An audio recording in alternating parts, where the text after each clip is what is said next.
Yo, what's up guys, it's NNA, but we're bringing you another update video. Now, hopefully you guys are having an awesome spring break. I'm actually nearing the end of mine, but it was an excellent start because COD Champs was this last week, and I actually missed like 75% of it because I was out of town. But I watched some videos online, and I looked at the standings, and Denial taking first. I am so proud of Denial because even though they were maybe like my second favorite team after FaZe Red, and I think they totally deserve it because they played amazing Call of Duty. I think Clayster absolutely deserves that ring. He was the one player, that pro player that was like, this guy really needs a ring. Like, he has everything but the ring. And he was such a good player. Black Ops 2, I don't know if Ghost, I didn't really watch competitive that much in Ghost, but in AW2 he just plays amazing, and I was like, this dude needs a ring. So good job to Denial, they totally deserve it. Team Revenge too, like wow, bravo to them. They played absolutely insane.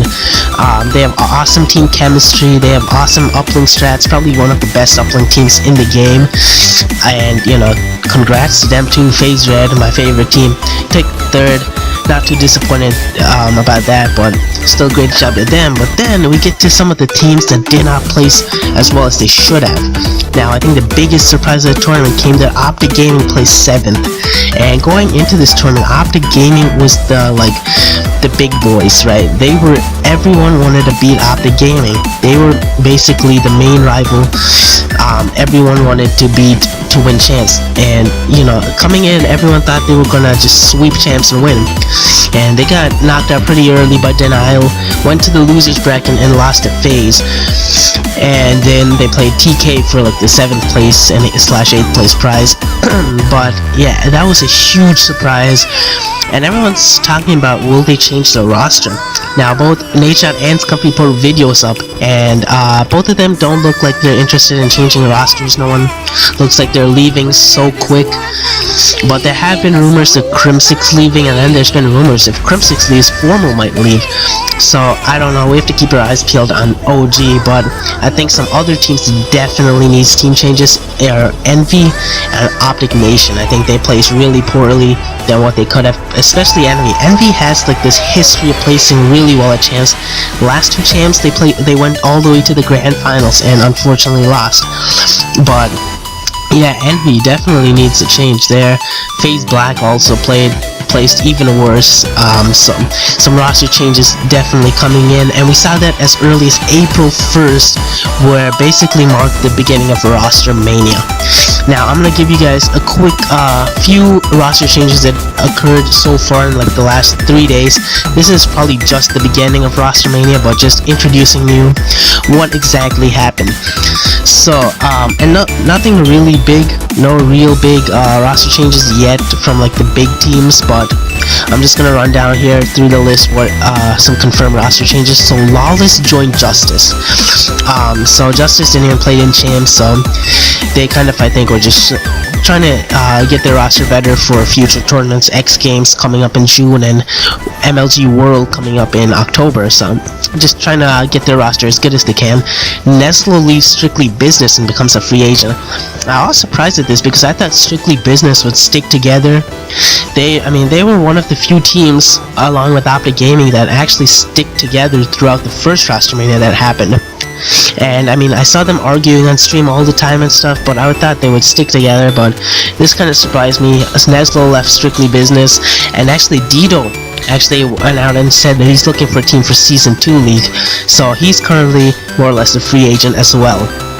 Now, Embos left Prophecy, and now this one's the most interesting to me because Embos, I think, is a really good player in AW, so I think whoever picks him up will definitely have a very good, strong player on their team.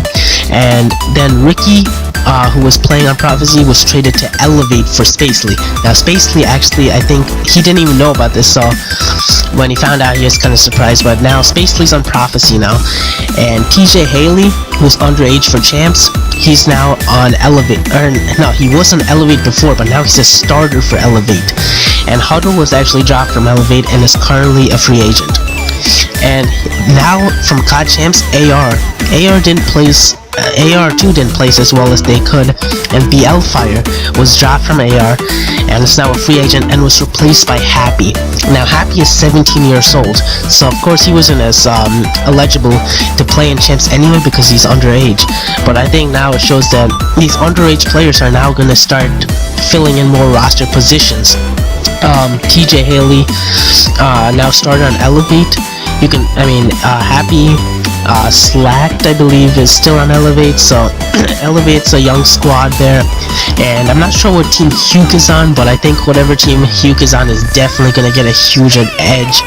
Huke is just a beast at this game, and actually FaZe Red actually said they'd chosen to play with Huke in this league matches instead of Aches for the future, and Parasite actually said this, which I think is really interesting, and it'll be an interesting team with Huke. I mean, FaZe Red's my favorite team, and Huke, I just idolize Huke. He's a beast. So I think it'll be really awesome if Huke subs in for FaZe for the season too. That'd be awesome. But not much roster changes going in just yet. Give it some time, maybe a week or two, and there'll be much more.